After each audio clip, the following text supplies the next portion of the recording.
আসসালামু আলাইকুম, সবাইকে ধন্যবাদ আমার চ্যানেল দেখার জন্য। আজকে এই খামারি বাড়িতে এসেছি। এই দেখেন গরুটা কিভাবে ল্যাংড়াইতেছে, হাঁটতে পারতেছে না, পিছনের পা ভর দিয়ে কোনো মতে এগাইতেছে। এই গরুর তাপমাত্রা আছে 107 ডিগ্রি।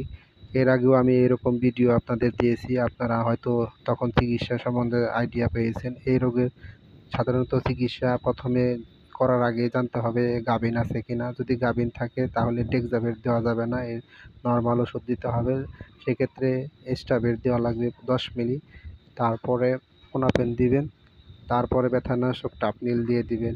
ইনশাল্লাহ 3 দিন করলে গরুটা সুস্থ হয়ে যাবে। সবাই আমার চ্যানেলটি লাইক বাটন চাপ দিয়ে সাবস্ক্রাইব করে রাখবেন, যাতে পরবর্তী ভিডিও দিলে আপনারা দেখতে পারেন, এবং আপনারা কমেন্ট করে রাখবেন কোনো কিছু জিজ্ঞাসা থাকলে। ধন্যবাদ সবাইকে আমার চ্যানেল দেখার জন্য।